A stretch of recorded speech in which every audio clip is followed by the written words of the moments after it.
College hostel ప్రతిదానికి దాని రహస్యాలు ఉంటాయి. కానీ తన మౌనంగా ఉండే పక్కింటివాడు ఆ భవనం కంటే చాలా పురాతనమైన దేనికో ద్వారం అవుతాడని సావిత్రి ఎన్నడూ ఊహించలేదు. ఒక మంగళవారం మధ్యాహ్నం కామన్ స్టోరూంలో తనకు ఒక అద్దం దొరికిందని సావిత్రి చెప్పినప్పుడు అది ఏమంత ముఖ్యమని ఎవరూ అనుకోలేదు. ఆదివారం నాటికి ఎందుకు రాలేదో ఆమెకు అర్థమైంది.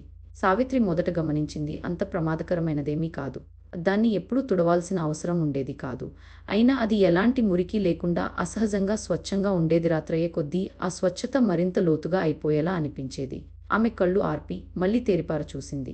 కానీ తన అలసిపోయిన ముఖమే కనిపించింది. కళ్ళ కింద నల్లటి వలయాలు మామూలు కంటే ఎక్కువగా కనిపిస్తున్నాయి. ఇదంతా అలసట వల్లే. సాయంత్రం 7-8 గంటల మధ్య ఎప్పుడూ మినుకుమినుకుమనే హాస్టల్ లైటు చేసిన మాయ అనుకుంది. కానీ ఆ రాత్రి ఆమె ఒక డైరీ రాయడం మొదలుపెట్టింది. దాని రెండు వైపులా పెట్టిన ఆమె మొక్కలు బయటి నుంచి లోపలికి వాడిపోవడం మొదలైంది. అద్దం వాటి నుంచి ప్రాణాన్ని ఏదోలా లాగేసుకుంటున్నట్టు వాటి కాండాలు గోధుమ రంగులోకి మారిపోయాయి. ఆ తర్వాత ఆ శబ్దాలు మొదలయ్యాయి. అది బుధవారం రోజు ఆ శబ్దాలు మొదలయ్యాయి. ఏదో గోకుతున్నట్టు. దాదాపు ఒక లయలో. అద్దం వెనుక నుంచి వస్తోంది. ఆ చెక్క లోపలి నుంచే గోళ్లు అద్దం మీద గీరుతున్నట్టుగా. సావిత్రి తన చెవిని అద్దపు చట్రానికి ఆనించింది. అప్పుడు ఎంత చల్లగా అనిపించిందంటే ఆమె పళ్ళు లాగేశాయి. ఆమె చేతిని ఒక్కసారిగా వెనక్కి లాగేసుకుని గుండె దడదడలాడుతుండగా అద్దానికి దూరంగా తడబడుతూ జరిగింది. రాత్రి ఆమె గోడకు వీపు ఆనించి అద్దానికి పూర్తిగా దూరంగా పడుకోవడానికి ప్రయత్నించింది. కానీ కంటి అంచుల్లో దాన్నే చూస్తూ ఉండడం ఆపలేకపోయింది. ఆమె గదిలోని ప్రతి దీపాన్ని వెలిగించి తెల్లవారే వరకు బిగుసుకుపోయి కూర్చుంది. అద్దాన్నే చూస్తూ ఆ చీకటి ప్రతిబింబించే ఉపరితలంలో ఏదైనా కదలిక కోసం కాచుకుని. సూర్యుడు ఉదయించినప్పుడు ఆమె దాన్ని చూసింది. అద్దం మీద గీతలు, తాజా గీతలు ఒక ఆకారాన్ని ఏర్పరుస్తూ. మాటలు కాదు, ఇంకా కాదు.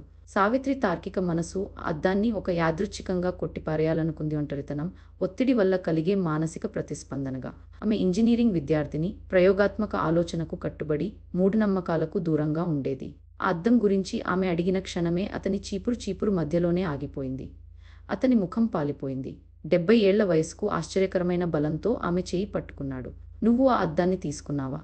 అతను గుసగుసలాడాడు. అతని గొంతు వణుకుతోంది. దాన్ని ఇక్కడి నుంచి తీసుకెళ్లావా? తడబడే కానీ ఆందోళనతో కూడిన హిందీలో. నివాస స్థలం గోడకు ఆ స్టోరూంలోంచి ఏదైనా వేలాడదీయక ముందు ఆమె అడగాల్సింది ఏమిటో వెంకయ్య చెప్పాడు. అద్దం 1971 నుంచి ఆ హాస్టల్లో ఉంది. చనిపోయిన మొదటి విద్యార్థిని ప్రియా శర్మ అనే అమ్మాయి తాళం వేసిన గదిలో అది కనిపించింది. ఆ అద్దం ఆమె గదిలోనే ఉంది. పోలీసులు దాన్ని ఫోటో తీసినప్పుడు వాళ్ళ చిత్రాల నేపథ్యంలో ఏదో గమనించారు. ఆ ప్రతిబింబంలో ప్రియా గది ఖాళీగా కనిపించింది. శరీరమే అస్సలు లేకుండా. సావిత్రి చేతులు వణుకుతూ ఉన్నాయి. ఆమె ఆ మాటలు వింటూ ఉండగా వెంకయ్య కొనసాగించాడు. అతని గొంతు ఇప్పుడు గుసగుస కంటే కూడా తక్కువగా ఉంది. ప్రియ తర్వాత ఇంకా 2 మరణాలు జరిగాయిలో.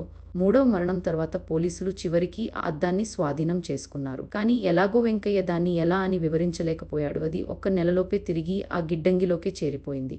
అప్పటి నుండి దాన్ని తీసేందుకు ఎవరూ సాహసించలేదు. దాన్ని నాశనం చేయాలి అని వెంకయ్య చెప్పాడు, ఆమె చేయి వదిలేస్తూ. ఆ అద్దం మొదలుపెట్టిన దాన్ని పూర్తి చేసే వరకు ఆగొద్దు. పూర్తి చేయడం అంటే ఏమిటో సావిత్రి అతన్ని అడిగింది. కానీ వెంకయ్య అప్పటికే పక్కకు తిరిగిపోయాడు. యంత్రంలా పదే ఊడ్చడం మళ్ళీ మొదలుపెట్టాడు. అతని చేతులు ఎంతగా వణుకుతున్నాయంటే చీపురుపై అతని పట్టు ఏ క్షణమైనా జారిపోయేలా ఉంది. కానీ ఆమె తన గదికి తిరిగి వచ్చేసరికి అది మారిపోయి ఉండటం గమనించింది.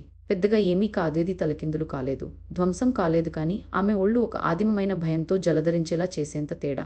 ఆమె తన బల్ల మీద పెట్టిన అద్దం, ఆమె గోడకు తగిలించిన ఆ అద్దం ఇప్పుడు ఆ గోడ మీద లేదు. ఆమె బట్టలు నేల మీద ఒక మనిషి శరీరం ఆకారంలో పేర్చి ఉన్నాయి. లోపల ఖాళీగా ఉన్నా కావాలనే చేసినట్టు. ఇంకా ఆమె బల్ల మీద మంచులా లేదా ఏదో స్ఫటికాకారపు పదార్థంలా కనిపించేదానితో రాసి ఉన్న 4 మాటలు. నాకు చాలా చాలా చలిగా ఉంది. సెక్యూరిటీ ఆఫీస్కు ప్రయత్నించింది. ఏదైనా చర్య తీసుకోవాలంటే ముందు రాతపూర్వకంగా ఫిర్యాదు ఇవ్వాలని చెప్పారు. నిస్సహాయతతో ఆమె స్థానిక పోలీస్ స్టేషన్కు ఫోన్ చేసింది. కానీ డ్యూటీలో ఉన్న కానిస్టేబుల్ ఆమెను చూసి నవ్వాడు. మంచం మీద అద్దం గురించి కంగారు పడుతున్న ఒక అమ్మాయి. మధ్యాహ్నం గడిచి సంధ్యవేళ అయ్యేసరికి తనకు సహాయం చేసేవాళ్ళు ఎవరూ లేరని, ఆ అద్దం తనదైన ఓర్పుతో తాను దాని దగ్గరికి రావాలని ఎదురు చూస్తోందని సావిత్రికి అర్థమైంది. కటకటే మనుషులతో తెలివి తక్కువ పనులు చేయిస్తుంది. ఎవరూ తనకు సాయం చేయరని తేలిపోయాక ఆ అద్దాన్ని తానే గుడికి తీసుకెళ్లాలని సావిత్రి నిర్ణయించుకుంది. ప్రతిబింబించే ఉపరితలాన్ని నేరుగా చూడకుండా జాగ్రత్త పడుతూ దాన్ని ఒక దుప్పటిలో చుట్టి ఒక గుడ్డ సంచిలో పెట్టింది. అయినా ఆమె వెనకడుగు వేయలేదు. ఆ సంచిని ఎత్తుకుని సాయంత్రం 7 గంటలకు సాయంకాలపు దీపాలు మిణుకుమిణుకుమంటూ వెలగడం మొదలవుతున్న వేళ హాస్టల్ మెట్లు దిగడం మొదలుపెట్టింది. ఆమె కిందికి దిగుతుండగా ఆమెను ఆగిపోయేలా చేసిన ఒక విషయాన్ని గమనించింది. ఆమె దాటిన ప్రతి అద్దం, ప్రతి ప్రతిబింబించే ఉపరితలం, మెట్ల దారిలోని గాజు పలకలు, మెరుస్తున్న లోహపు తలుపు గుబ్బలు, కిటికీలు ఆమె ప్రతిబింబాన్ని ఉండాల్సిన చోటి కంటే కాస్త వెనుకగా చూపించాయి. ఒక క్షణం ఆలస్యంగా, ప్రతి అడుగుతో అది మరింత వెనుకబడిపోతోంది. ఆమె చేతుల్లోని సంచి చల్లబడిపోయింది. ఆ గుడ్డ గుండా కూడా లోపలి చట్రంపై మంచు పేరుకుంటున్నట్టు ఆమె పసిగట్టగలిగేంత చల్లగా. ఆమె హాస్టల్ తలుపులు తోసుకుని చల్లబడుతున్న సాయంకాలపు గాలిలోకి అడుగుపెట్టింది. శ్రీ వెంకటేశ్వర ఆలయం హాస్టల్కు కేవలం 3 కిలోమీటర్ల దూరంలో ఉంది. తెలిసిన వీధుల గుండా 10 నిమిషాల నడక. కానీ ఆ సంధ్యావేళలో ప్రతి వీధి ఏదో తప్పుగా అనిపించింది. కాలిబాటలు ఉండాల్సిన దానికంటే పొడవుగా సాగిపోతున్నాయి. నీ నీడ సరిగ్గా లేదు అని ఆ స్త్రీ తెలుగులో అరిచింది. కానీ ఆ మాటకు అర్థం ఏమిటని అడగడానికి సావిత్రి ఆగలేదు. ఆమెకు అర్థం కావడం మొదలైంది. ఆమె వేసిన ప్రతి అడుగుకి ఆమె నీడ ఉండాల్సిన చోటికంటే సెకనులో కొంత భాగం వెనుకగా పడుతోంది. ఆమె కదలికకు ఏ సంబంధం లేనట్టు. చివరికి ఆమె ఆలయ ద్వారాలకు చేరుకున్నప్పుడు 20 నిమిషాల ప్రయాణం కావాల్సింది గంటకు పైగా పట్టిందని ఆమెకు అర్థమైంది. ఆకాశం చీకటిగా మారిపోయింది. ముదురు నీలం రంగు నల్లగా కరిగిపోతోంది. వీధి దీపాలు తమ రాత్రిపూట మినుకుమినుకుమనడం మొదలుపెట్టాయి. అతను ఆమె వైపు తిరిగాడు. ఆమె ముఖాన్ని పరిశీలించగానే అతని ముఖభావం చిరాకు నుండి నిజమైన భయంగా మారిపోయింది. నీకేమైంది అని హిందీలో అడిగాడు. ఆనంద్ అనే ఆ పూజారి ఊహించని వేగంతో కదిలాడు. అతను సావిత్రిని గుడిలోకి తీసుకెళ్లి వెంటనే రక్షణ మంత్రాలు చదవడం మొదలుపెట్టాడు. అతని కళ్ళలో స్పష్టంగా భయం కనిపిస్తున్నా అతని గొంతు మాత్రం స్థిరంగా, అధికారంతో ఉంది. దశాబ్దాలుగా సూర్యకాంతి ప్రవేశించని ఆ గదిలో అతను ఆ అద్దాన్ని ఒక రాతి పీఠంపై ఉంచి దాని చుట్టూ ఉప్పు పోసి నిరంతరం సంస్కృతంలో మంత్రాలు చదువుతూ ఉన్నాడు. సావిత్రి గుమ్మం దగ్గర నుంచి చూస్తోంది. ఆమె శరీరం మాంసంలా కాకుండా ఒక ప్రతిబింబంలా, ఒక మనిషి యొక్క దెయ్యపు ప్రతిధ్వనిలా అనిపించడం మొదలైంది. ఆనంద్ తన మంత్రోచ్చారణ కొనసాగించాడు. అతని గొంతు పురాతన లయల్లో పైకి కిందికి సాగుతోంది. ఆపై అకస్మాత్తుగా ఆగి ఆమె వైపు నేరుగా చూశాడు. అద్దం ఒక పనిముట్టు కాదు అని ప్రతి మాటను తూచినట్టు జాగ్రత్తగా ఇంగ్లీష్లో అన్నాడు. ఇది ఒక ద్వారం. అవతలి వైపు ఏదో ఉంది. వాళ్లను బయటకు లాగేశారు. వాళ్ళ ప్రతిబింబాలను అవతలికి లాగారు. వాళ్ళ శరీరాలు వాటిని అనుసరించాయి. కేవలం మరణపు రూపాలను మాత్రమే మిగిల్చాయి. ఇప్పుడు నిన్ను బయటకు లాగుతున్నారు. అద్దం నిన్ను తనతో పాటు వెనక్కి తీసుకెళ్తోంది. ఆనంద్ మాటలు ఆ గుడిలోని పాచిపోయిన గాలిలో శాపంలా వేలాడుతూ నిలిచిపోయాయి. సావిత్రి వాటిని కాదనాలని, ఏదో ఒక తార్కికమైన వివరణకు అంటిపెట్టుకోవాలని అనుకుంది. కానీ క్షణక్షణానికి అశరీరంగా మారిపోతున్న తన రూపం అనుమానానికి ఏ మాత్రం తావివ్వలేదు. ఆనంద్ పురాతన గ్రంథాలు పేర్చి ఉన్న ఒక అరవైపు వెళ్లి సామగ్రిని కిందికి దింపడం మొదలుపెట్టాడు. లోహపు డబ్బాలు, పొడులు, చిన్న చిన్న ఇత్తడి పాత్రలు. ఒక ప్రతిక్రతువు ఉంది అన్నాడు. కానీ అది ప్రమాదకరం. నేను దాన్ని తప్పుగా చేస్తే నిన్ను లాగేసే ప్రక్రియ వేగవంతమవుతుంది. అయితే దానికి ఒక మూల్యం ఉంది. అతను నేరుగా ఆమె వైపు చూశాడు. తను చెప్పబోయే దాని భారంతో అతని యవ్వన ముఖం వయసు మీరినట్టు కనిపించింది. ఈ స్థానంలో అవతలి వైపు ఎవరో ఒకరు వెళ్లాల్సి ఉంటుంది. అద్దాన్ని ప్రతిబింబం లేకుండా వదిలేయలేం. సావిత్రి కడుపులో దేవినట్టు అనిపించింది. ఆమెకు వెంటనే అర్థమైపోయింది. అద్దం తన గదిలో కేవలం 3 రోజులే ఉంది.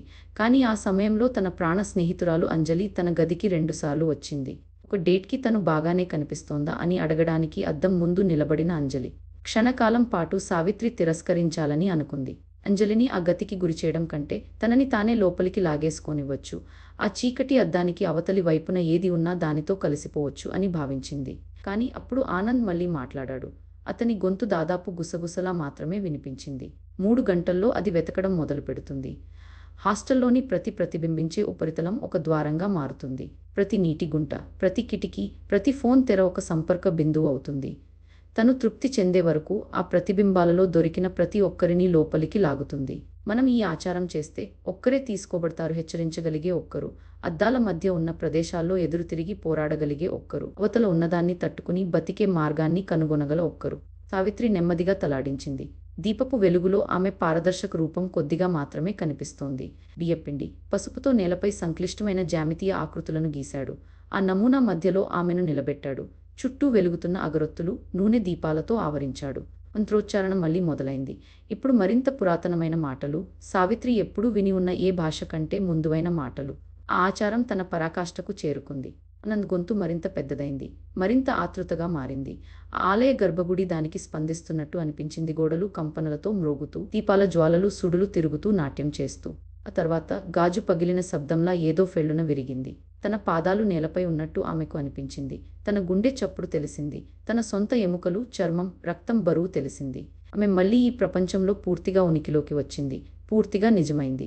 అన్నింటికంటే పెద్ద పగులులో ఆమె రక్తం గడ్డకట్టేలా చేసే ఏదో చూసింది. ఒక ముఖం పాలిపోయి వికృతంగా గాజుకి అవతలి వైపు అదిమిపెట్టినట్టు. అది ఆమెలాగే ఉంది. అది సరిగ్గా ఆమెలాగే ఉంది. కానీ అది నవ్వుతోంది. ఆనంద్ గట్టిగా ఊపిరి పీలుస్తున్నాడు. అతని ముఖం మీద చెమట కారుతోంది. ఇప్పుడు దానికి స్పష్టమైన లక్ష్యం దొరికింది. తనకు తెలిసిన ఎవరో, తన ప్రతిబింబాన్ని రుచి చూసిన ఎవరో. ఇప్పుడు ఆ అడ్డుగోడ పలుచగా ఉంది. అర్ధరాత్రికి ముందు నీ స్నేహితురాలికి బహుశా 2 గంటలే ఉన్నాయి. నువ్వు ఆమెను హెచ్చరించాలి. సూర్యోదయం అయ్యే వరకు ఏ ప్రతిబింబాన్ని చూడవద్దని ఆమెకు చెప్పాలి. మరో మాట లేకుండా సావిత్రి ఆలయం నుండి పరుగెత్తింది. ఆశ్రమానికి తిరిగి నడక గుడికి వెళ్లిన ప్రయాణం కంటే చాలా ఎక్కువ సేపు సాగినట్టు అనిపించింది. సాధారణ భౌతిక శాస్త్ర నియమాలకు లొంగని విధంగా సమయం సాగుతూ కుంచించుకుపోతూ ఉంది. సావిత్రి తన ఫోన్ని పదే పదే చూసుకుంది. రాత్రి 11:47, 11:49, 11:53. అర్ధరాత్రి దగ్గర పడుతోంది. ఆమె ఇంకా 5 నిమిషాల దూరంలో ఉంది. ఏదో రాబోతోందని నగరానికే తెలిసి అది ప్రపంచం నుంచి దూరంగా జరిగిపోయినట్టు ఉంది. చివరికి ఆమె ఆశ్రమానికి చేరుకునేసరికి అంజలి ప్రాంగణంలో ఎదురుచూస్తూ కనిపించింది. తన స్నేహితురాలి ముఖంలో గందరగోళం, ఆందోళన స్పష్టంగా కనిపిస్తున్నాయి. ఎక్కడికి వెళ్ళావు నువ్వు అని అంజలి అడిగింది. నాలాగే ఉన్నారు, కానీ నేను కాదు. ఆ తర్వాత మళ్ళీ నేను కనిపించాను, కానీ ఒక ఆలస్యంతోన ప్రతిబింబం నన్ను అందుకోవడానికి ప్రయత్నిస్తున్నట్టు. సావిత్రి అంజలి భుజాలు పట్టుకుని ఆశ్రమ భవనం నుంచి దూరంగా లాగడం మొదలుపెట్టింది. నేను చెప్పేది చాలా జాగ్రత్తగా విను. నువ్వు అలా చేయగలవా? అంజలి హఠాత్తుగా మతిస్థిమితం కోల్పోయిన వాళ్ళని చూసేటప్పుడు మనుషులు చూసే ఆ ప్రత్యేకమైన ఆందోళనతో ఆమెని తేరిపార చూసింది. కానీ తలూపింది. సరే సరే, నేను అలా చేయగలను. కానీ నువ్వు నన్ను భయపెడుతున్నావు. ఏం జరుగుతోంది? నవ్యాంగ్లం. Let me just translate. ఇదిగో అనువాదం. సావిత్రి అంతా చకచకా ఇంగ్లీషులో చెప్పేసింది. ఆమె మాటలు ఆతృతగా వరదలా దూసుకొచ్చాయి. ఆ అద్దం, ఆ 3 మరణాలు, వెలికితీత, ఆ క్షుద్ర పూజ, అవతలి వైపు ఉన్న ఆ ప్రాణి ఇప్పుడు అంజలి ప్రతిబింబం కోసం చురుగ్గా వేటాడుతోంది. మనకు ఎలాంటి ప్రతిబింబాలు లేని చోటు కావాలి. కిటికీలు లేకుండా, మెరిసే ఉపరితలాలు లేకుండా. ఈ హాస్టల్లోనో, క్యాంపస్లోనో ఎక్కడో ఒకచోట దేనిలోనూ ప్రతిబింబం పడని చోటు తప్పకుండా ఉండాలి. ఆ అమ్మాయిలు చీకటి హాస్టల్లో గదుల్ని వెతుకుతూ ముందుకు కదలసాగారు. 2 రోజుల క్రితమే తీసేశారని సావిత్రికి తెలిసిన ఒక అద్దం బాత్రూమ్ గోడకు వేలాడుతోంది. ఒక బెంచీ మీద ఎవరో మర్చిపోయిన ఫోన్, దాని నల్లటి తెరతారు మడుగులా మెరుస్తోంది. వాటిలో ప్రతిదానిలోనూ అంజలి అటువైపు చూస్తే ఆమెకు తన ప్రతిబింబం కనిపించేది, కానీ అది తప్పుగా ఉండేది. చివరికి వాళ్ళు హాస్టల్ నేలమాళిగలో కిటికీలు లేని ఒకే ఒక తలుపున్న పాత మెయింటెనెన్స్ గదిలో ఆశ్రయం పొందారు. అర్ధరాత్రి నుండి తెల్లవారుజామున 3 గంటల వరకు గడిచిన ఆ గంటలు ఇనుప సంకల్ప బలంతో భయాన్ని అదుపులో ఉంచిన ఒక పరీక్షలా సాగాయి. అమ్మాయిలు మెయింటెనెన్స్ గది మధ్యలో ఒకరి వీపుకు ఒకరు ఆనుకుని కూర్చున్నారు, మాట్లాడకుండా, ఊపిరి కూడా సరిగ్గా తీసుకోకుండా. వాళ్లపైన హాస్టల్లో ఏవో శబ్దాలు కదులుతున్నట్టు వాళ్లకు వినిపించింది. పైన గది నేలపై ఏదో లాగుతున్నట్టు మెల్లగా రాసుకుంటూ వచ్చే శబ్దం. ఏ మనిషి నడకతోనూ పోలని అడుగుల చప్పుడు. అంతటా ఉన్నట్టు, ఎక్కడా లేనట్టు వినిపించే తడి తడిగా ఆయాసపడుతున్న ఊపిరి శబ్దం. రాత్రి 1:30 ప్రాంతంలో ఒక ఫోన్ మోగింది. ఆ మోత తనను తానే శబ్దంలో ప్రతిధ్వనించుకుంటోందని సావిత్రికి భయం మెల్లమెల్లగా కమ్ముకుంటూ అర్థమైంది. ఆ మోత ప్రతి ప్రతిధ్వని వేరే దిక్కు నుండి కొత్త కాల్లా వినిపిస్తూ చివరికి ఒకేసారి అన్ని వైపుల నుండి వస్తున్నట్టు అనిపించింది. నీ గొంతు వినిపిస్తోంది, కానీ నువ్వు కనిపించడం లేదు. నా గొంతును అనుసరించిరా. అంజలి సావిత్రి చేతిని ఎంత గట్టిగా పట్టుకుందంటే ఆమె గోళ్లు దిగి రక్తం వచ్చింది. అది నువ్వు కాదు అని ఆమె గుసగుసగా అంది. నువ్వు ఇక్కడే ఉన్నావు. అది ఆ ప్రాణి. నీలా నటిస్తున్న ఆ ప్రాణి అది. నన్ను లోపలికి రానివ్వు అని అది సావిత్రి గొంతులోనే, ఆమె గొంతులోని వణుకు, యాస్ సహా అచ్చం అలాగే గుసగుసగా అంది. నేను అంజలికి సహాయం చేయాలనుకుంటున్నాను. ఆమెను కాపాడాలనుకుంటున్నాను. నన్ను లోపలికి రానివ్వు. 2 అమ్మాయిలు తలుపు దగ్గర వినిపించిన ఆ గొంతుకి బదులివ్వలేదు. దానిని పలకరించడం అంటే దానిని లోపలికి ఆహ్వానించడానికి వేసే మొదటి అడుగు అవుతుందని, వాళ్ల మానసిక రక్షణలో పడే మొదటి పగులు అవుతుందని సావిత్రికి తెలుసు. అందుకే ఆమె చిన్నతనంలో నేర్చుకున్న పాత ప్రార్థనలను, మంత్రాలను వల్లించడం మొదలుపెట్టింది. అదే సమయంలో అంజలి చిన్ననాటి పాటను హమ్ చేయసాగింది. ఆ గొంతుని, ఆ శబ్దాలను తమ చిన్న ఆశ్రయంలోకి బలవంతంగా చొచ్చుకురావాలని చూస్తున్న ఆ పారమైన, ఆకలిగొన్న ఏదో ఉనికిని మనసు నుండి దూరం చేయడానికి ఏది చేయాలన్నా సరే. స్నేహితుల మధ్య పంచుకున్న రహస్యాలు, నమ్మకంతో గుసగుసలాడిన అభద్రతా భావాలు. అద్దం సావిత్రి గదిలో ఎంతో కాలంగా ఉంది. సమాచారాన్ని పీల్చుకునేంత కాలం, తన ఉపరితలంలోకి తొంగిచూసిన ప్రతి ఒక్కరి ప్రతిబింబాలను నమోదు చేసుకునేంత కాలం. ఆ జ్ఞానాన్నే అది ఆయుధంగా వాడుతోంది. ఆ అమ్మాయిల మధ్య ఉన్న అనుబంధాన్ని పగలగొట్టడానికి, వాళ్లను ఒకరిపై ఒకరిని తిప్పికొట్టడానికి ప్రయత్నిస్తోంది. లేదా అంతకంటే ఘోరంగా, సత్యాలను నిర్ధారించుకోవడానికి, తలుపు తెరవమని వాళ్లలో ఒకరిని ఒప్పించడానికి ప్రయత్నిస్తోంది. కానీ ఇద్దరు అమ్మాయిల్లో ఎవరూ లొంగలేదు. ఇక అడుగుల చప్పులు లేవు, ఇక శ్వాస శబ్దం లేదు, ఇక మోసపూరిత పిలుపులు లేవు. ఆ నిశ్శబ్దం ఎందుకో ఆ శబ్దం కంటే మరింత భయంకరంగా ఉంది. అది 10 నిమిషాలు, 20 నిమిషాలు, 30 నిమిషాలు సాగుతూనే ఉంది. అమ్మాయిలు ప్రతి కండరమూ బిగుసుకుపోయి ఏదో జరగబోతుందని ఎదురుచూస్తూ వేచి ఉన్నారు. వరండా నుండి కాదు, హాస్టల్ భవనం నుండి కాదు, ఎక్కడో దూరం నుండి, చెవికి వినిపించని అంచు నుండి. అవి తమ సొంత గొంతుల్లానే అనిపించాయి. జన్ల కొద్ది గొంతులు ఒకదానిపై ఒకటి కలగలిసిపోయి ఒకే గొంతుగా మాట్లాడుతున్నట్టు. ఆ తర్వాత మళ్ళీ నిశ్శబ్దం. ఉదయపు వెలుగు పూర్తిగా విచ్చుకొని ఆ మెయింటెనెన్స్ గదిని లేత పసుపు, బూడిద రంగుల్లో నింపేసరికి ఆ అమ్మాయిలు చివరికి హాలులోకి తెరుచుకునే తలుపును తెరిచారు. హాస్టల్ మళ్ళీ మామూలుగా అయిపోయింది. లేదా కనీసం మామూలుగా ఉన్నట్టు కనిపించడం మొదలుపెట్టింది. రాత్రి జరిగిన భయానక సంఘటనల జాడలు ఏవీ మిగల్లేదు. కానీ ఒక కొత్త విషయం ఉంది. అంతకుముందు సాయంత్రం అక్కడ ఉన్న ప్రతి హాస్టల్ నివాసి ప్రాంగణంలో గుమిగూడి, పూర్తి నిశ్శబ్దంగా నిలబడి, హాస్టల్ భవనపు ఉత్తర భాగం వైపు చూస్తున్నారు. సావిత్రి, అంజలి ఆ గుంపులో కలిశారు. అందరి కళ్ళు రెండో అంతస్తులోని ఒక ప్రత్యేకమైన గది వైపు మళ్ళీ ఉండడం చూశారు. హాస్టల్ వార్డెన్ భవనం కింద నిలబడి, ఫోన్లో ఆతృతగా మాట్లాడుతూ, ముఖం పాలిపోయి ఉన్నాడు. దూరంగా పోలీసు సైరన్లు మోగుతూ దగ్గరవుతున్నాయి. ఆ అమ్మాయి తన గదిలో సీలింగ్ ఫ్యాన్కు వేలాడుతూ చనిపోయి కనిపించింది. కానీ వార్డెన్ ప్రకారం ఆమె అక్కడికి ఎలా చేరిందో ఎవరికీ ఏమాత్రం అర్థం కాలేదు. ఆ గది లోపలి నుండి తాళం వేసి ఉంది. మూసివేసిన కిటికీలు, తాళం వేసిన తలుపు తప్ప లోపలికి వెళ్ళడానికి మరో మార్గమే లేదు. ఎవరో లేదా ఏదో ఆ చావు దెబ్బ కొట్టడానికి ముందు సాధ్యమైన ప్రతి ద్వారాన్ని క్రమపద్ధతిలో నిర్మూలించినట్టుగా ఉంది. పోలీసుల దర్యాప్తు చాలా క్షుణ్ణంగా జరిగింది. కానీ చివరికి ఏ నిర్ధారణకు రాలేకపోయింది. తనకు ముందు చనిపోయిన మిగతా ముగ్గురిలాగే నిత్య మరణాన్ని కూడా ఆత్మహత్యగా తేల్చారు. సావిత్రి లేదని చెప్పింది. అది నిజానికి నిజమే. ఆమె నిత్యతో బహుశా 2 సార్లు మాత్రమే మాటల సందర్భంలో మాట్లాడి ఉంటుంది. కానీ ఏం జరిగిందో ఆమెకు తెలుసు. అద్దానికి ఒక బలి కావాలి. సావిత్రిని ఆ గ్రహణం నుంచి విముక్తం చేసిన బదులుగా ఎవరినైనా తీసుకోవాల్సి ఉంది. అలా దానికి నిత్య దొరికింది. ఒక పెన్ను అరువు తీసుకోవడానికి వచ్చిన అమ్మాయి, తన ముఖాన్ని సరిచూసుకుంటూ ఒక్క క్షణం ఆ అద్దంలోకి చూసిన అమ్మాయి. ఒక్క క్షణికమైన ప్రతిబింబం చాలు. ఆ అద్దం ఆమె రూపాన్ని తనతో పెనవేసుకుంది. నెమ్మదిగా ఆమెను లాగే ప్రక్రియను ప్రారంభించింది. నిత్యకు తప్పించుకునే అవకాశమే లేకపోయింది. లోపలి నుంచి బిగించబడిన ఆ గదిలో జరిగిన మరణానికి, ఏ దుష్కృత్యానికి సంబంధించిన ఆధారాన్ని, ఏ తార్కికమైన వివరణను కనుగొనలేక పోలీసులు చివరికి దర్యాప్తును మూసివేశారు. తమ కూతురు తన ప్రాణాన్ని తానే తీసుకుందని, ఎవరూ ఆపలేని ఒక విషాదమని నిత్య కుటుంబానికి చెప్పారు. ఇక్కడ అనువాదం. 3 వారాలు గడిచాయి. హాస్టల్ నెమ్మదిగా తన దినచర్యకు తిరిగి వచ్చింది. అయినా నిత్య చావు ముద్ర అక్కడి నివాసితుల మనసుల్లో ఎక్కడో మిగిలిపోయింది. సావిత్రి తన గదికి తిరిగి వచ్చింది. కానీ అద్దాలను, ప్రతిబింబం పడే ప్రతి వస్తువును కావాలనే దూరం పెట్టింది. అంజలి యవ్వనంలోని ఆ ధైర్యంతో మామూలు స్థితికి తిరిగి వచ్చింది. కానీ ఇప్పుడు తను చిన్న చప్పుడుకే ఉలిక్కి పడుతోందని, ప్రతిబింబాలను జాగ్రత్తగా తప్పించుకుంటోందని, తనలో ఏదో మారిపోయిందని సావిత్రి గమనించగలిగింది. రాత్రి గురించి వాళ్ళిద్దరూ ఎప్పుడూ మాట్లాడుకోలేదు. నీకొకటి చూపించాలి అని అంజలి గుసగుసలాడింది. కానీ భయపడనని మాట ఇవ్వు. సావిత్రి తన స్నేహితురాలి వెంట లైబ్రరీ బాత్రూంకు వెళ్ళింది. అక్కడ అంజలి జాగ్రత్తగా, నెమ్మదిగా సావిత్రి ముఖాన్ని అద్దం వైపు తిప్పింది. చూడు అని అంజలి మెల్లగా అంది. ఆ పూజ పనిచేయలేదు అని అంజలి గుసగుసలాడింది. అద్దం నిన్ను విడిపించలేదు. అది చేసిన పని ఏంటో దాచిపెట్టింది అంతే. నీ ప్రతిబింబం ఇంకా అందులోనే ఉంది. ఆ లాగడం వెనక్కి తిరగలేదు, కేవలం నిద్రాణమైపోయింది. నువ్వు ఇంకా లోపలికి లాగబడుతూనే ఉన్నావు సావిత్రి. సావిత్రి ఒళ్ళు చల్లబడిపోయింది. తనకు అది గమనింపుకు వచ్చింది. అద్దంలో తన ప్రతిబింబం కొంచెం ఆలస్యంగా కదలడం, తన నీడ తన కదలికల వెనుకబడిపోయినట్టు అనిపించడం. కానీ అదంతా తన ఊహ మాత్రమేనని, ఆ రాత్రి జరిగిన ఆ భయంకర సంఘటన తనపై వదిలిన మానసిక గాయమని తనకు తానే నచ్చజెప్పుకుంది. కానీ అంజలి చెప్పింది నిజమే. అద్దం ఇంకా తన రూపాన్ని పట్టుకునే ఉంది. దాన్ని ఇంకా అద్దం అవతలి వైపునే ఉంచుకునే ఉంది. ఆ సంబంధం ఉన్నంతకాలం సావిత్రి అసంపూర్ణంగానే ఉంది. తను పూర్తిగా ఈ లోకంలో లేదు. తను ఏదో మధ్యలో ఉన్న స్థితిగా మారిపోతోంది. పూర్తిగా ఇక్కడ ఉన్నది కాదు, పూర్తిగా లేనిది కాదు. నేనేం చేయాలి? ఆ సంబంధాన్ని పూర్తిగా తెంచేయడానికి ఇంకో పూజ ఏదైనా ఉండే ఉంటుంది. ఇంకో దారి ఉండే ఉంటుంది. ఆ రాత్రి సావిత్రి మళ్ళీ గుడికి వెళ్ళింది. మొదటిసారి ఆ పూజ చేసిన అదే గదిలో ఆనంద్ని కనిపెట్టింది. జరిగినదంతా ఆయనకు చెప్పింది.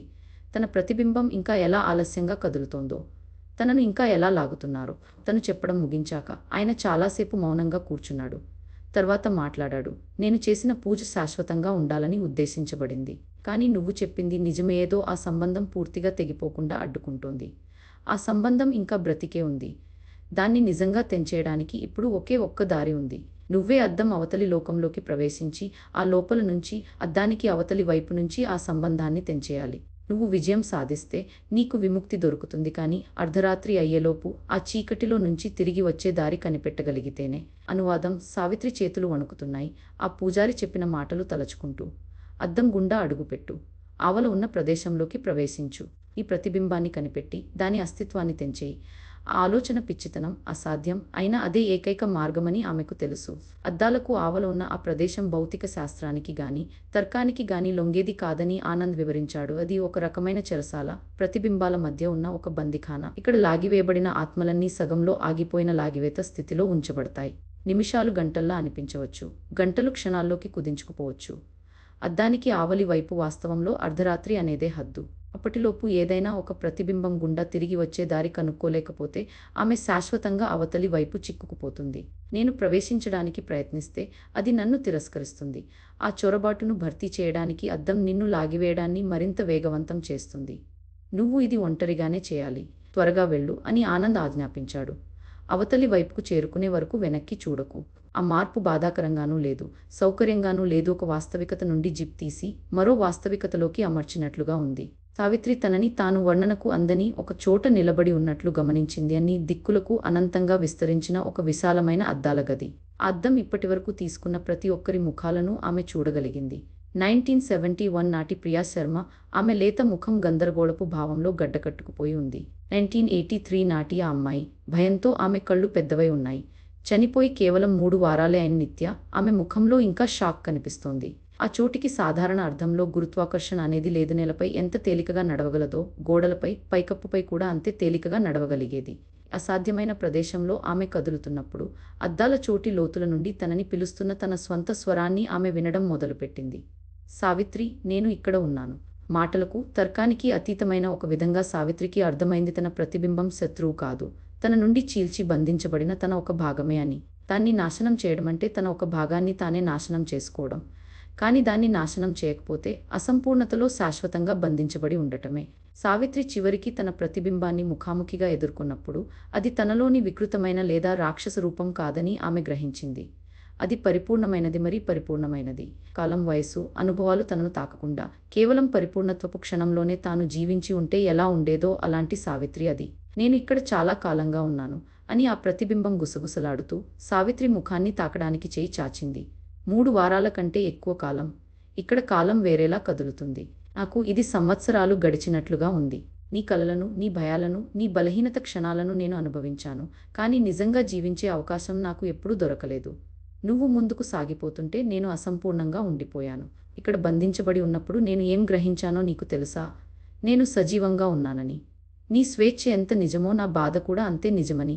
నువ్వు నన్ను నాశనం చేస్తే ప్రతి ఆత్మ అవగాహన క్షణంలో, ప్రతి ఆత్మ ప్రేమ క్షణంలో ఉండే నీలోని భాగాన్ని నువ్వు నాశనం చేస్తావు. సావిత్రి కళ్ళ నుండి కన్నీళ్లు జారడం ఆమె అనుభవించింది. నేను నిన్ను నాశనం చేయాలనుకోవడం లేదు అని ఆమె మెల్లగా అంది. కానీ స్వేచ్ఛ పొందడానికి ఇంకో దారి నాకు తెలియదు. నేను నీతో మళ్ళీ కలిసిపోనివ్వు. నువ్వు నన్ను తిరిగి నీ శరీరంలోకి స్వీకరిస్తే నేను ఇక అద్దానికి ఒక వైపు బంధించబడి ఉండను. నువ్వు ఇక అసంపూర్ణంగా ఉండవు. సావిత్రికి తన ప్రతిబింబం ఏం ప్రతిపాదిస్తోందో అర్థమైంది. దానికి తాను ఎంత మూల్యం చెల్లించాల్సి వస్తుందో కూడా అర్థమైంది. నా ప్రతిబింబాన్ని మళ్ళీ తనలో కలిసిపోనిస్తే ఇక తాను పూర్తిగా తానుగా ఉండదు. ఒకే శరీరంలో 2 ఆత్మలు, 2 చైతన్యాలు కలిసి ఉండే ఒక కలయికగా మారిపోతుంది. కానీ తన ప్రతిబింబపు బాధతో నిండిన ముఖాన్ని చూస్తుండగా, ఈ అసాధ్యమైన ప్రదేశంలో తన చుట్టూ ఉన్న వేలాది లాగేసుకున్న ఆత్మల భారాన్ని అనుభవిస్తుండగా, బహుశా ఇదే ఏకైక నిజమైన పరిష్కారం కావచ్చని ఆమెకు అర్థమైంది. దానికి ఆహారం ఇవ్వాల్సిన అవసరం లేదు. దానికి మరిన్ని బలులు అక్కర్లేదు. అద్దం అసంపూర్ణంగా ఉండటం వల్లే అది ఇంకా ఇంకా లాగేసుకుంటూనే ఉంది. ఎందుకంటే అది ప్రతిబింబాలను, వాస్తవాలను సమతుల్యం చేయడానికి రూపొందించబడిన ఒక యంత్రాంగం. సమతుల్యత తిరిగి నెలకొనగలిగితే ఆకలి ఆగిపోవచ్చు. సావిత్రి చేయి చాపి తన ప్రతిబింబపు చేతిని తాకింది. వారి చర్మం స్పర్శించిన క్షణం అంతా మారిపోయింది. ఎలాంటి నొప్పి లేదు. కేవలం ఒక విస్తరణ అనుభూతి మాత్రమే. తాను అకస్మాత్తుగా తన కంటే పెద్దదైపోయినట్లు, ఒకే క్షణంలో 2 దృక్కోణాలు ఉన్నట్లు తెలుసుకుంటున్నట్లు. అనుసంధానం జరిగే ఆ క్షణం చాలా చిన్నదే అయినా పూర్తి స్థాయిలో జరిగింది. సావిత్రికి అకస్మాత్తుగా తనను తాను రెండు దృష్టికోణాల నుంచి ఏకకాలంలో తెలుసుకునే అనుభవం కలిగింది. తన ప్రతిబింబం తనను ఎలా చూసిందో, ఇంకా తను ఎప్పుడూ తనను తాను ఎలా చూసుకుందో, అది ఒకేసారి అయోమయంగానూ విముక్తినిచ్చేలానూ ఉంది. అప్పుడు ఒక గొంతు ఎంతో పురాతనమైనది, ఎంతో ఓర్పుతో కూడినది ఆమె కలగలిసిన చైతన్యం ద్వారా మాట్లాడింది. మిగతా ముగ్గురు చేయలేనిది నువ్వు చేశావు. ప్రతిబింబాన్ని తిరస్కరించకుండా దాన్ని నువ్వు అంగీకరించావు. తప్పించుకునే దారి వెతకడానికి బదులు నువ్వు సంపూర్ణతను సృష్టించావు. ఈ పాఠం నేర్పడానికే ఈ అద్దం సృష్టించబడింది. తమను తాము అంగీకరించలేని వారిని బయటకు లాగడానికి, తాము కాదనుకునే తమలోని భాగాలను అంగీకరించమని ప్రపంచాన్ని ఒత్తిడి చేయడానికి. కానీ నువ్వు ఆ పాఠం నేర్చుకున్నావు. హింసాత్మకంగా కాదు, ప్రశాంతంగా, తన లక్ష్యాన్ని చివరికి సాధించి విశ్రాంతి తీసుకోగలిగే ఒక నిర్మాణంలా. బంధించబడిన ఆత్మల ముఖాలు మెల్లమెల్లగా మాయమవ్వడం మొదలయ్యాయి. వాటిని లాగిన ప్రక్రియ తిరగబడసాగింది. సావిత్రి తనను ఎవరో పైకి, వెనక్కి, కూలిపోతున్న ఆ స్థలం గుండా లాగుతున్నట్టు అనుభవించింది. ఆ క్షణాన్ని పట్టుకుని ఉండాలని, ఏం జరుగుతోందో అర్థం చేసుకోవాలని ప్రయత్నించింది. కానీ ఆమె కలగలిసిన చైతన్యం రెండు దృష్టికోణాల్లో ఏకకాలంలో ఎలా ఉండాలో ఇంకా నేర్చుకుంటూనే ఉంది. అంతా తెల్లగా మారిపోయింది. తర్వాత బూడిద రంగులోకి. ఆ తర్వాత ఆమె ఆలయ గర్భగుడి నేలపై పడి ఉంది. ఊపిరి కోసం ఆయాసపడుతోంది. ఆనంద్ ఆమె పక్కన మోకరిల్లి కూర్చున్నాడు. తన చేతులను రక్షణగా పైకెత్తి. అతని మంత్రోచ్చారణ ఇంకా గాలిలో ప్రతిధ్వనిస్తోంది. పీఠంపై ఉన్న అద్దం ఇప్పుడు పగిలిలేదు. అది సంపూర్ణంగా, పరిపూర్ణంగా, ఏ మచ్చ లేకుండా ఉంది. కానీ ఇప్పుడు ఆమె కళ్ళలో ఏదో మార్పు ఉంది. ఒక రెట్టింపు చైతన్యం. తన శరీరం ఒకే చోట ఉన్నప్పటికీ రెండు చోట్ల ఏకకాలంలో ఉన్నట్టు ఒక భావన. నువ్వు సాధించావు. ఆనంద్ ఆశ్చర్యంతో గుసగుసలాడాడు. నువ్వు సమతుల్యాన్ని పునరుద్ధరించావు. ఇప్పుడు ఈ అద్దం కేవలం ఒక అద్దం మాత్రమే. ఇది ఇక ఆకలితో ఉండదు. ఇది ఇక లాగదు. తన చేతుల వైపు చూసింది. వాటిపై వెలుగు పడుతున్న తీరు, అవి తన చేతులకు కలిసి ఉన్న తీరు, ఆలయంలోని దీపాల మెరిసే లోహంలో తన ప్రతిబింబం సంపూర్ణ సమకాలీకరణతో కనిపించిన తీరు చూసి ఆశ్చర్యపోయింది. ఆమె సంపూర్ణంగా ఉంది. ఆమె పరిపూర్ణంగా ఉంది. కానీ ఆమె మారిపోయింది కూడా. ఆనంద్ ఇప్పుడు మచ్చలేని ఆ అద్దం వైపు ఒక భక్తిభావంతో చూశాడు. ఇది నిరాశ అనే ఆయుధంగా కాకుండా జ్ఞానం అనే సాధనంగా మారుతుంది. ఇది ఇక లాగదు, కానీ ఇది ఇంకా సత్యాన్ని చూపిస్తుంది. ఇప్పుడు అదే దాని స్వభావం. బహుశా భవిష్యత్తులో నువ్వు నేర్చుకున్నదాన్ని ఇతరులు నేర్చుకోవడానికి ఇది సహాయపడుతుంది. సావిత్రి గుడి నుండి బయటకు వచ్చేసరికి నగరం మీద తెల్లవారుజాము విచ్చుకుంటోంది. ప్రపంచం ఇంతకు ముందు ఎలా ఉందో అలాగే కనిపించింది. అవే వీధులు, అవే భవనాలు, అవే మనుషులు తమ రోజువారీ పనుల్లో మునిగిపోయి కదులుతున్నారు. కానీ ఇప్పుడు సావిత్రి దాన్ని వేరేలా అనుభవిస్తోంది. ఇప్పుడు ఆమె మోస్తున్న ఈ ద్విగుణ చైతన్యం ఒక భారం కాదు, ఒక వరం. ఇంకెవరూ ఆలోచించలేని విధంగా ఆమె ఆలోచించగలదు. ఇతరులు గమనించలేని వాస్తవికత పొరలను ఆమె గ్రహించగలదు. ఆమె వసతి గృహానికి తిరిగి వచ్చినప్పుడు ఆవరణలో అంజలి ఆందోళనగా ఎదురుచూస్తూ కనిపించింది. సావిత్రి నవ్వింది. ఆ నవ్వు ఎప్పటిలాగే ఉంది. కానీ ఇప్పుడు అది ఏర్పడే తీరు చాలా సూక్ష్మంగా, వేరుగా ఉంది. రెండు రకాల నవ్వులు ఒకేసారి, ఒకే క్షణంలో జరుగుతున్నట్టుగా. ఇప్పుడు నేను సంపూర్ణంగా ఉన్నాను, అంది సావిత్రి. ఇంతకుముందు నేను అసంపూర్ణంగా ఉన్నాను, కానీ ఇప్పుడు నేను సంపూర్ణం. వసతిగృహం నిత్య మరణం నుండి కోలుకోవడం మొదలుపెట్టింది. వారాలు నెలలుగా మారాయి. సంఘటన దాదాపుగా మరుగున పడిపోయింది. ఎలాంటి వివరణ లేని విషాదంగా, ఎప్పటికీ ఛేదించలేని ఒక రహస్యంగా పక్కన పెట్టేయబడింది. కాలం గడిచిపోయింది. సావిత్రి తన ఇంజనీరింగ్ చదువు పూర్తి చేసింది. మంచి మార్కులతో పట్టభద్రురాలైంది. తన కెరీర్ మొదలుపెట్టడానికి, ఒక టెక్నాలజీ కంపెనీలో చేరడానికి బెంగళూరుకి వెళ్ళిపోయింది. పైకి చూస్తే ఆమె మామూలు జీవితమే గడిపేది. మామూలు ఉద్యోగం, మామూలు ఇల్లు, మామూలు దినచర్య. ఇప్పుడు ఆమె అద్దంలోకి చూసినప్పుడు తన శరీరం యొక్క ప్రతిబింబాన్ని మాత్రమే చూడలేదు. ఆమె కాలపు పొరలను చూసేది. తను వేరే వేరే కోణాల నుండి అనుభవించిన క్షణాలు, తన సొంత జీవితంపై వేరే దృక్కోణాలు. అద్దంలోకి తనకు ముందు చూసిన ప్రతి ఒక్కరి దెయ్యపు ప్రతిబింబాలను ఆమె చూడగలిగేది. తన ముఖం కింద వాళ్ళ ముఖాల మసక ఛాయలు. అప్పుడప్పుడు రాత్రి బాగా పొద్దుపోయాక తన ప్రతిబింబం తన కదలికల కంటే సెకను భాగమంత ముందుగా కదలడాన్ని ఆమె గమనించేది. తనలో ఒక భాగం ఇంకా ఆ అద్దం అవతలి జాగాలో ఉన్నట్టు, ఇంకా ఆ అద్దపు లోకంలో సగం ఉన్నట్టు. ఒక్కోసారి సావిత్రి ఒక కిటికీలోనో లేదా నీటి గుంటలోనో తన సొంత ప్రతిబింబాన్ని తదేకంగా చూస్తుండటాన్ని అంజలి గమనించేది. అప్పుడు తన స్నేహితురాలి కళ్ళలో ఆ రెండింతల ఎరుక కనిపించేది. ఒకేసారి రెండు చోట్ల ఉన్న అనుభూతి. కానీ ఆమె దాని గురించి ఎప్పుడూ అడగలేదు. కొన్ని విషయాలు మాటల్లో మోయలేనంత బరువైనవి. ఒక రోజు రాత్రి బాగా పొద్దుపోయాక ఆమె తన చిన్నప్పటి పడగదిలో ఒంటరిగా ఉన్నప్పుడు గోడకున్న అద్దంపై ఒక తట్టు వినిపించింది. అద్దం మీద కాదు, దాని చెక్క చట్రం మీద ఉద్దేశపూర్వకమైన, లయబద్ధమైన తట్టడం. సావిత్రి గుండె ఆగిపోయింది. ఆమె నెమ్మదిగా లేచి అద్దం దగ్గరికి వెళ్ళింది. ఆమె నిత్య ముఖాన్ని చూసింది. పాలిపోయి, నిస్సహాయంగా, ఇంకా తనను బయటకు లాగుతున్న ఆ క్షణంలోనే చిక్కుకుపోయి, ఇంకెప్పటికీ రాని సహాయం కోసం ఇంకా ఎదురుచూస్తూ. తెలుగు అనువాదం. క్షణకాలం. ఆ నిజం అర్థమై సావిత్రి కదలలేక నిలబడిపోయింది. హాస్టల్లోని ఆ అద్దం ఇక ఆకలితో లేదు. దాన్ని ఆమె సరిచేసింది. దాన్ని తిరిగి సమతుల్యం చేసింది. కానీ ఈ అద్దం తన తల్లిదండ్రుల ఇంట్లో ఉన్నది. తన చిన్నతనమంతా తనతో పాటే ఉన్న ఒక మామూలు అద్దం. కానీ ఈ చోటులో తన ఉనికి, తన రెండింతలైన చైతన్యం, అద్దం లోకంలో తన పాక్షిక ఉనికి, బంధించబడిన ఇతర ప్రతిబింబాలను ఆకర్షిస్తున్నాయేమో. తన చుట్టూ ఆ రెండు లోకాల మధ్య సరిహద్దులు పలుచబడ్డాయేమో, మరింత చొరబడేలా మారాయేమో. ఆమె చేయి చాపి అద్దం ఉపరితలాన్ని తాకింది. అది వెచ్చగా ఉంది, దాదాపు శరీరం వెచ్చదనంలా. సావిత్రి గుసగుసగా అంది, క్షమించు, నిన్ను కాపాడలేకపోయాను. ప్రయత్నించాను, కానీ ఓడిపోయాను. నిత్య ప్రతిబింబం తల అడ్డంగా ఊపింది. ఆ తర్వాత తన వెనక్కి సైగ చేసింది. సావిత్రి ఆ ప్రతిబింబంలోకి మరింత లోతుగా చూసింది. నిత్య ముఖాన్ని దాటి చూసింది. ఆమె రక్తాన్ని గడ్డకట్టించే ఒక దృశ్యాన్ని చూసింది. అద్దం హాస్టల్లో లేదు. ఆ అద్దం ప్రతిచోటా ఉంది. లేదా ఇంకా చెప్పాలంటే హాస్టల్ అద్దం సూచించిన ఆ లాగివేసే యంత్రాంగం దానికన్నా ఎంతో విశ్వవ్యాప్తమైన దేనికో ఒక స్థానిక రూపం మాత్రమే. ఆ అద్దం నుంచి సావిత్రి తన చేతిని వెనక్కి లాక్కుంది. ఆమె ఊపిరి వేగంగా, నిస్సారంగా ఆడుతోంది. హాస్టల్లోని అద్దంలో సమతుల్యతను పునరుద్ధరించడంతో ఆ తోడుకునే ప్రక్రియ ముగిసిపోయిందని ఆమె నమ్మింది. కానీ ఇప్పుడు ఆ భయంకరమైన నిజం ఆమెకు అర్థమైంది. ఆమె దాన్ని ముగించలేదు. కానీ మిగతా అన్ని చోట్ల, ప్రపంచంలోని ప్రతి అద్దం ఇంకా చురుగ్గానే ఉంది. ఇంకా తోడుకుంటూనే ఉంది. ప్రతిబింబాలను ఆవలి వైపుకు లాగుతూనే ఉంది. హాస్టల్లో జరిగిన మరణాలు ఒకే చోట గుంపుగా ఉండటం వల్ల, ఆ తోడుకునే ప్రక్రియ వేగంగా జరగడం వల్ల మాత్రమే అవి కంటికి కనిపించాయి. కానీ ఆమె ఇంకాస్త నిశితంగా చూసి ఉంటే, ప్రపంచవ్యాప్తంగా మరణాల గణాంకాలను పరిశీలించి ఉంటే, వాటిని కనిపెట్టి ఉండేది. మూసివేసిన గదుల్లో చనిపోయిన మనుషులు, సాధ్యమని లేదా ఆత్మహత్యని తీర్పు ఇచ్చిన మరణాలు, వివరించలేని విషాదాల గుంపులు. వీటన్నింటికీ కారణం ఒకే విధానం. వీటన్నింటికీ కారణం అద్దాలే. ఆమెలోని ఒక భాగం, ఇంకా పూర్తిగా మనిషిగా ఉన్న భాగం, దాన్ని కాదనాలని, సుఖమైన అజ్ఞానంలోకి వెనుదిరగాలని కోరుకుంది. కానీ మరో భాగం, ఇప్పుడు పాక్షికంగా అద్దపు లోకంగా మారిన భాగం, తను గ్రహిస్తున్న దాని పూర్తి విస్తృతిని అర్థం చేసుకుంది. ఆ విధానం ఏదో పగతో రగిలే ఆత్మ ఒకే అద్దం మీద పెట్టిన శాపం కాదు. ప్రతిబింబం ఎప్పుడూ ఒక వేరే వస్తువే.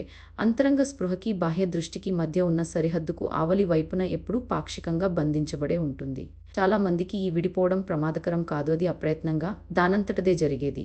దాన్ని నిలబెట్టడానికి ఏ శక్తి లేదా ఎరుక అవసరం లేనిది. కానీ కొందరికి, ఎవరి స్పృహ అయితే ముఖ్యంగా బలంగా ఉంటుందో, లేదా ఎవరి ఆత్మభావన అయితే ముఖ్యంగా ముక్కలుగా చీలి ఉంటుందో, వారి ప్రతిబింబం స్వతంత్రంగా ప్రవర్తించడం మొదలు పెట్టగలదు. నన్ను తాను తోడుకోగలదు. అద్దానికి ఆవలి వైపున నిజమైనదిగా మారగలదు.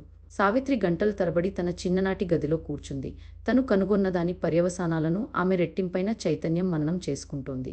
ఆమె ఇక కేవలం ఒక అతీంద్రియ ఘటన నుండి బయటపడిన మనిషి మాత్రమే కాదు. ఆ లాగివేతను ఆపేయడానికి బదులు ఆమె ఒక పాక్షిక మినహాయింపును సృష్టించింది. ఆ యంత్రాంగానికి ఇక ఆహారం అవసరం లేని ఒక చోటు. కానీ అదే సమయంలో సావిత్రిని రెండు ప్రపంచాల మధ్య ఒక వారధిగా మార్చేసింది. ఇప్పుడు ఆమె ఎక్కడికి వెళ్తే అక్కడ అద్దాలు ఆమె ఉనికికి స్పందిస్తాయి. ఆమె తెలియకుండా సృష్టించిన దారుల్లో ఆహారం తీసుకుంటూ, ఆ లాగివేత ప్రక్రియ ఆమె చుట్టూ వేగం పుంజుకుంటుంది. తన ప్రతిబింబంతో కలిసిపోవడంలో తను ఆపాలని ప్రయత్నించిన ఆ దృగ్విషయానికే ఆమె ఒక వాహకంగా మారిపోయింది. తెల్లవారు సమీపిస్తుండగా సావిత్రి ఒక నిర్ణయం తీసుకుంది. అన్ని ప్రతిబింబాలు ఉండే ఒక చోటు, లాగివేయబడిన ఆత్మలు నిలిపివేయబడి ఉండే ఒక ప్రదేశం ఉంటే, బహుశా ఆ చోటు యొక్క స్వభావాన్ని అర్థం చేసుకున్నవారు దాన్ని చేరుకోగలరేమో. అనువాదం మాత్రమే ఇస్తున్నాను. సావిత్రి కొత్త లక్ష్యంతో బెంగళూరుకు తిరిగొచ్చింది.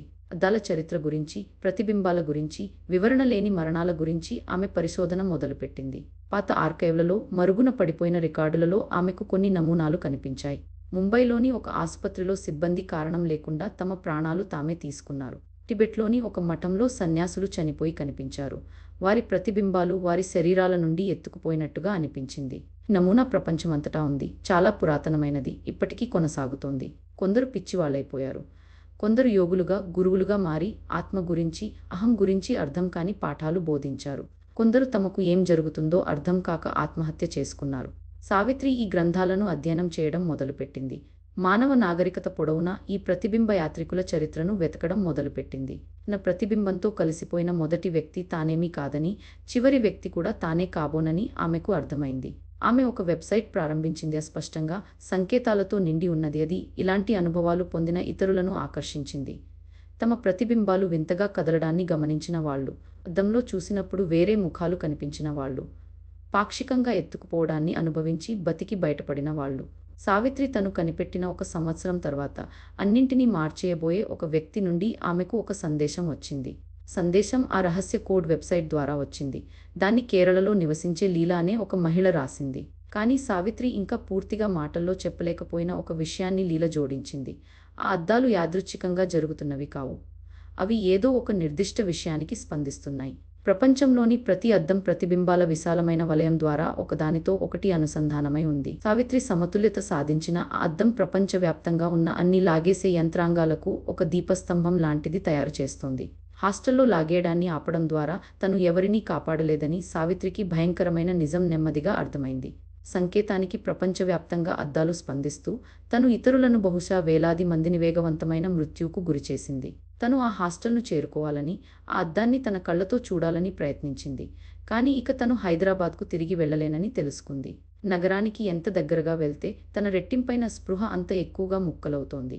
లాగేయడం మళ్ళీ మొదలవుతున్నట్టు అంత ఎక్కువగా అనిపిస్తోంది. లీల 3 వారాల తర్వాత బెంగళూరుకు వచ్చింది. ఆమె సావిత్రి కంటే చిన్నది. బహుశా 29, 30 దగ్గర వయసు ఉండొచ్చు. పదునైన తెలివైన కళ్ళతో ఆ కళ్ళలో సావిత్రి గుర్తుపట్టడం నేర్చుకున్న అదే రెండంచెల ఎరుక ఉండేది. నీటిలో పడే ప్రతిబింబాలు విచిత్రంగా కదిలేవి. ఆమె క్రమంగా అవతలి వైపుకు లాగబడుతున్న కొద్దీ ఈ భౌతిక ప్రపంచంలో తక్కువ ఘనంగా, తక్కువ ఉనికిలో మారిపోతోంది. లీల సావిత్రి వైపు చూసినప్పుడు ఆమె ముఖంలో ఊరట, నిరాశ రెండూ కలగలిసి ఉన్నాయి. నేను ఏమిటో నీకు అర్థమైంది, అంది లీల నెమ్మదిగా. ఆ హాస్టల్ అద్దం తన సంకేతాన్ని ప్రసారం చేస్తున్న ప్రతి క్షణం ప్రపంచమంతటా ఇంకెన్నో అద్దాలు వేగంగా పనిచేయడం మొదలు పెడుతున్నాయి. మనుషులు మరింత వేగంగా చనిపోతున్నారు. వెలికితీత వ్యాపిస్తోంది. దాన్ని ఆపడానికి ఒకే ఒక్క మార్గం ఉంది.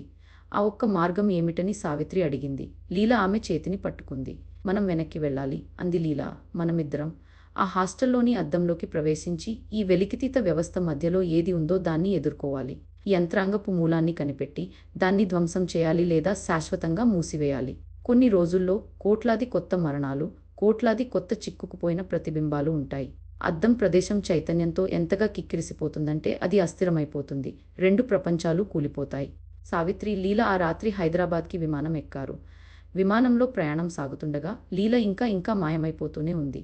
వాళ్ళు దిగేసరికి ఆమె కనిపించినట్టు అయిపోయింది. ఒక మనిషి యొక్క దెయ్యంలా, ఆకారం కన్నా ప్రతిబింబంలా. ఆమెను ఈ లోకంలో నిలిపి ఉంచడానికి సావిత్రి ఆమె చెయ్యి పట్టుకోవాల్సి వచ్చింది. ఆ స్పర్శ ఉన్నా కూడా లీల దూరమైపోతోందని ఆమెకి అనిపించింది. వివేకానంద హాస్టల్ ఇంకా అలాగే నిలబడి ఉంది. నిత్య చనిపోయాక ఈ ఏళ్లలో దాన్ని కొత్తగా మార్చి మరమ్మతులు చేసినప్పటికీ ఆ అద్దం ఖాళీగా ఉన్న గది మధ్యలో ఉంది. ఇంకా అలాగే పరిపూర్ణంగా, ఇంకా ఎలాంటి మచ్చ లేకుండా, ఇంకా పరిపూర్ణమైన ప్రతిబింబాలను చూపిస్తూ. సావిత్రి తన రెట్టింపైన స్పృహతో దానిలోకి చూసినప్పుడు ఆమెకి పొరలు పొరలుగా కనిపించాయి. గది యొక్క ప్రతిబింబం, తన యొక్క ప్రతిబింబం, ఇంకా లోతుగా అద్దంలోని లోకంలోకి ఒక ద్వారం. అది ప్రసారం చేస్తున్న సంకేతం ఇప్పుడు కనిపిస్తోంది. ప్రతిబింబం అనే వస్త్రంలో ఒక రకమైన అలల కదలిక. అది ప్రపంచంలోని ప్రతి అనుసంధానమైన అద్దం గుండా బయటకు వ్యాపిస్తోంది. సావిత్రి తన చేతిని అద్దం ఉపరితలంపై ఉంచింది. లీల తన చేతిని సావిత్రి చేతిపై ఉంచింది. సావిత్రి తలూపి ఒక ప్రార్థన చేసి ఇద్దరూ కలిసి అద్దం గుండా అన్ని ప్రతిబింబాలు కలిసే ఆ లోకంలోకి అడుగుపెట్టారు. ఇదివరకు సావిత్రి వచ్చినప్పటి కంటే ఆ అద్దాల లోకం మారిపోయింది. ఇప్పుడు అది మరింత రద్దీగా, మరింత గందరగోళంగా ఉంది. పందిలైన ప్రతిబింబాలు ఇక ప్రశాంతంగా, నిశ్చలంగా వేలాడుతూ లేవవి కదులుతున్నాయి, కలవరపడుతున్నాయి. వెలికితీత ప్రక్రియ వేగం వాటిని లాగుతోంది. వేగవంతమవుతున్న వెలికితీతల భారం కింద కుంగిపోతూ ఆ లోకం తనలో తానే కూలిపోతోంది. ఇలా ఇప్పుడు పూర్తిగా అక్కడ ఉంది. ఈ లోకంలో పూర్తిగా నిజమైనది. ఆమె రూపం ఇక మసకబారడం లేదు, ఎందుకంటే ఆమె పూర్తిగా అద్దానికి అవతలి వైపు ఉంది. ఈ అద్దాల లోకం ఏదో అనుకోకుండా జరిగే విషయం కాదు. ఇది ఒక గది, ఒక బందీశాల, ఒక యంత్రాంగం. దాని మధ్యలో ఎక్కడో దాన్ని నిలబెట్టే, వెలికితీతలపై బతికే, ఈ మొత్తం ప్రక్రియను నడిపించే ఒక చైతన్యం ఉంది. అవి దారులు తెరిచాయి, బాటలు ఏర్పరిచాయి. ఆ ఇద్దరు ప్రతిబింబ నడకగాళ్లు ఆ లోకంలోకి మరింత లోతుగా వెళ్లడానికి సాయపడ్డాయి. ఎందుకంటే అద్దాల లోకానికి వెలికి తీయబడటానికి కాకుండా, దాన్ని ఎదిరించడానికి, దాన్ని ఢీకొనడానికి వచ్చిన మొదటి మనుషులు సావిత్రి, లీలే. అద్దాల లోకానికి నడిబొమ్మన వాళ్లకు ఏ సింహాసనమో, గుడో, రాజమందిరమో కనిపించలేదు. కేవలం ఒక అద్దం కనిపించింది. ఒకే ఒక్క అద్దం, విశాలమైనది, పురాతనమైనది, భౌతిక ప్రపంచంలోని ఏ అద్దం కంటేనూ ఎంతో పురాతనమైనది. ఆ చైతన్యం వాళ్లతో మాటలు లేకుండా మాట్లాడింది. స్వచ్ఛమైన అవగాహన ద్వారా భావాన్ని చేరవేసింది. తన చరిత్రను వాళ్లకు చూపించింది. ఒక చైతన్యవంతమైన జీవి మొదటిసారి తన ప్రతిబింబాన్ని చూసి తనను తాను ఒక పరాయివాడిగా చూసుకున్న ఆ షాక్ను అనుభవించిన క్షణం నుంచి అది ఉనికిలో ఉంది. ఆ పగులులోనే ఈ చైతన్యం రూపుదిద్దుకుంది. ప్రతి ఆత్మ అవగాహన క్షణాన్ని తింటూ, గడిచిన ప్రతి సహస్రాబ్దంతోనూ మరింత బలపడుతూ. అది దుష్టమైనది కాదు, క్రూరమైనది కాదు, అది కేవలం ఆకలితో ఉంది. భౌతిక ప్రపంచానికి ప్రాణవాయువు, నీరు ఎలా అవసరమో అలాగే పనిచేయడానికి సంగ్రహణ అవసరమైన వాస్తవపు ఒక యంత్రాంగం మాత్రమే. భౌతిక ప్రపంచంలోని అద్దాల వలయాన్ని ఆహారం సేకరించే సాధనాలుగా నిర్వహించింది. ఎవరి చైతన్యం సరిపడేంత బలంగానో లేదా సరిపడేంత ముక్కలు ముక్కలుగానో ఉండి పనికొచ్చే ప్రతిబింబాలను ఇవ్వగలదో వాళ్లను లోనికి లాగుతూ. దానికి వేరే దారి లేదు. ఆ సంగ్రహణలు లేకుండా అది ఉనికిలో ఉండలేదు. అది ఆమెకిచ్చిన సమాధానం భయంకరమైనది. ఎంచుకో. సావిత్రికి ఆ చైతన్యం ఏం చెప్పదలుచుకుందో అర్థమైంది. ఆమె 3 మార్గాల్లో ఒకటి ఎంచుకోవాలి. ఒక్కో దానికి భయంకరమైన పరిణామాలున్నాయి. మొదటిది, ఆమె ఆ చైతన్యాన్ని నాశనం చేయగలదు. అద్దపు లోకాన్ని నిలబెట్టే ఆ యంత్రాంగాన్ని పగలగొట్టగలదు. సగం లాగివేయబడిన కోట్లాది చైతన్యాలు వాస్తవంలోకి వరదలా ముంచెత్తుతాయి. ఒక రకమైన మానసిక విస్ఫోటనాన్ని సృష్టించి మానవ చైతన్యాన్ని పూర్తిగా నాశనం చేసే అవకాశం ఉంది. స్పృహ తమ మనసుల్లోకి చొరబడటంతో ప్రపంచంలోని ప్రతి ఒక్కరూ నిజంగానే పిచ్చివాళ్లైపోతారు. కానీ అలా చేస్తే ఆ చైతన్యం ఉన్న చోటే గడ్డకట్టుకుపోతుంది. దాని సహజమైన పరిణామం, రూపాంతరం ఆగిపోతాయి. చివరికి బంధించబడిన ఆ చైతన్యాలన్నింటి ఒత్తిడి వల్ల ఆ యంత్రాంగం లోపలి నుంచే పగిలిపోతుంది. మరింత వినాశకరమైన కూలిపోవటాన్ని సృష్టిస్తుంది. ఆ చైతన్యంతో కలిసి ఒక కొత్త సమతుల్యతను సృష్టించగలదు. అక్కడ లాగివేత అంటే ఇక మరణం కాదు, రూపాంతరం. అక్కడ లాగివేయబడిన ప్రతిబింబాలు తమ భౌతిక స్వరూపాలతో తిరిగి కలిసిపోగలవు. ఇప్పుడు ఆమె ఉన్నట్లే 2 ప్రపంచాల్లోనూ కొంత కొంత ఉండే జీవులను సృష్టించగలవు. కానీ అది ఒక కొత్త రూపంలోని ఉనికి అవుతుంది. అక్కడ స్వరూపము, ప్రతిబింబము ఏకమైపోతాయి.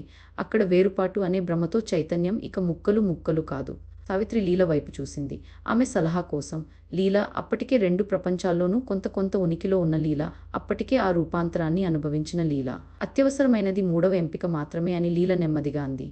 ఎందుకంటే మొదటి 2 ఎంపికలు మనం ఏమిటో అంగీకరించడానికి నిరాకరించడమే. మనం ఏమిటంటే, మనం పాడైపోయిన వాళ్ళం కాదు. మనం ఏదో శాపానికో శిక్షకో బలైన వాళ్ళం కాదు. మన చైతన్యం సుఖప్రదమైన అజ్ఞానపు హద్దును దాటి పరిణామం చెందిన జీవులం మనం, అంతే. ఆ యంత్రాంగాన్ని నాశనం చేయడమో, మూసివేయడమో అంటే తమ సొంత ఉనికి యథార్థాన్ని తిరస్కరించడమే. తాము సాధించిన ఏకీకరణ ఏదోలా తప్పనో, అసహజమనో నటించడమే అవుతుంది. కానీ ఏకీకరణ సాధ్యమే కాదు, అది అందమైనది కూడా అని తామే సజీవ నిదర్శనం. ప్రతిబింబము, యథార్థము ఒక్కటే అయ్యే ఒక కొత్త రకం మానవ చైతన్యాన్ని సృష్టించడంలో సాయపడాలని నేను ఎంచుకుంటున్నాను.